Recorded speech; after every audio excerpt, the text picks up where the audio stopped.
When you leaving? Tuesday. Be safe over there, all right?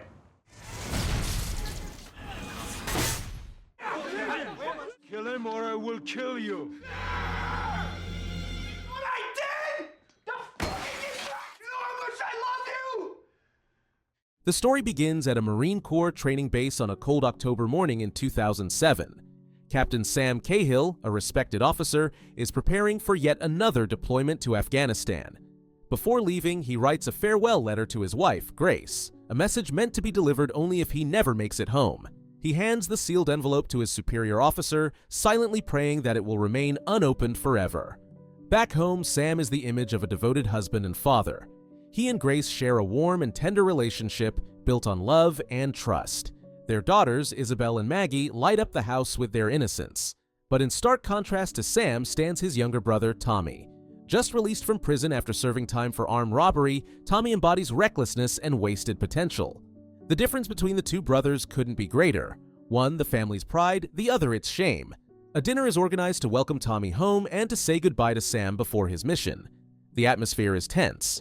Their father, Hank, a hardened Vietnam veteran whose bitterness often seeps through, raises his glass and reminds Tommy of all his failures. He calls Sam a hero, a man who serves his country, while Tommy has done nothing but disgrace the family name. Why don't you try mimicking your brother, huh? For a change? Tommy? The gathering ends on a sour note, with old resentments flaring. Still, before leaving, Sam embraces his brother and asks him to look after Grace and the girls while he's gone. Days later, Sam lands in Afghanistan. He records fragments of his experience on a handheld camera, filming dusty roads and ruined vehicles littering the desert. Soon after, tragedy strikes. His helicopter is shot down during a mission, and the crew crashes behind enemy lines.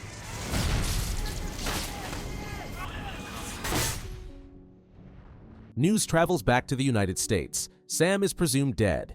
At home, Grace's world collapses when uniformed officers appear at her door. She struggles to breathe as her daughters cling to her, not yet understanding the finality of what they've just been told. That night, alone and trembling, Grace replays old video clips of her husband and dials his phone number, listening to his voicemail greeting as if it might bring him back.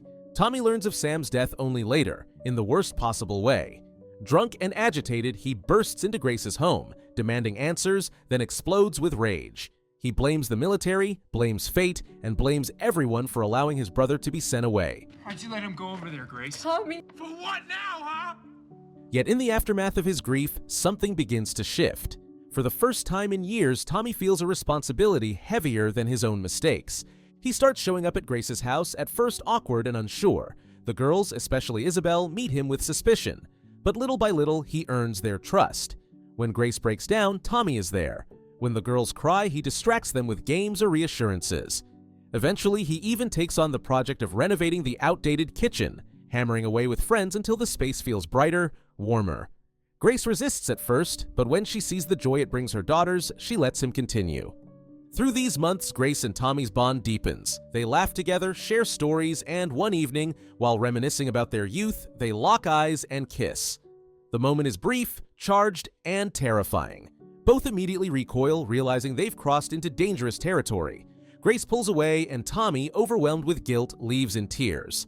Far away, Sam is not dead. He and Private Joe Willis survive the crash, only to be captured by the Taliban. Thrown into a filthy underground prison, they endure beatings, starvation, and relentless psychological torture. Joe begins to unravel under the pressure, whispering that death would be easier than this living hell. Sam, clinging to his training and thoughts of his family, begs him to stay silent and endure. You give them nothing. You give them nothing, Private. But the torment escalates. The captors bring Sam and Joe outside, forcing them to witness executions. They beat Joe with hot irons until he finally breaks, confessing on camera and revealing details about Sam's family. Then the insurgents hand Sam a steel pipe. They give him a choice: kill his comrade or they'll slaughter him, and perhaps even target his wife and children. Sam hesitates, horrified, but with guns aimed at him and Joe pleading for it to end, he snaps. In a frenzy of desperation, he kills his friend with his own hands.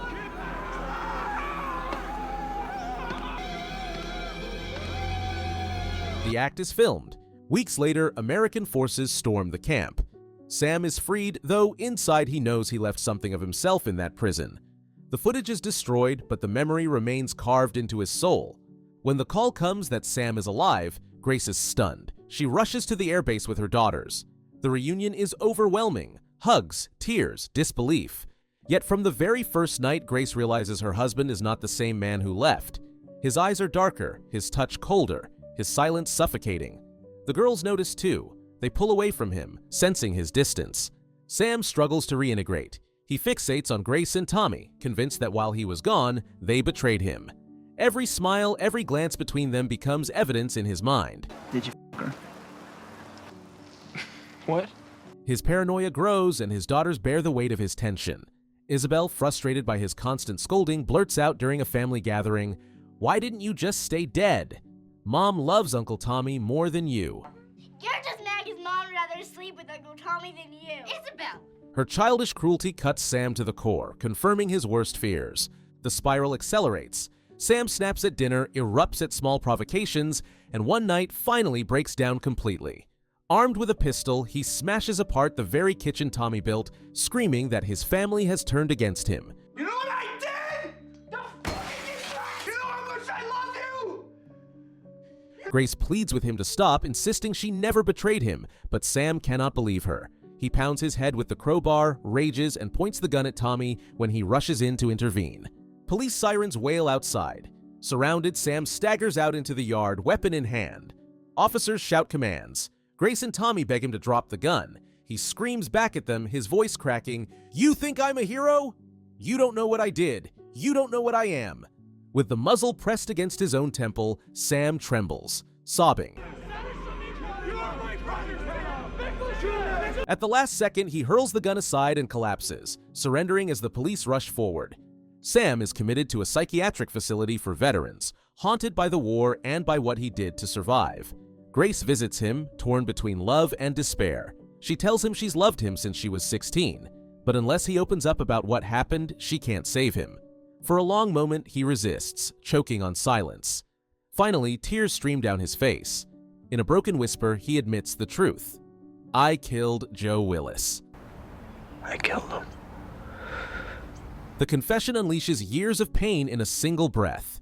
Grace, devastated but relieved that he's finally spoken, holds him tightly. The road ahead is uncertain. He may never escape the shadows of what he did, but with his secret now shared, a fragile possibility of healing emerges. This narrative captures the essence of two brothers, one destroyed by war and the other searching for redemption, bound by love, jealousy, and guilt. It's a story about the cost of survival, the fragility of family, and the hope that even in the darkest places, honesty and love might lead to recovery.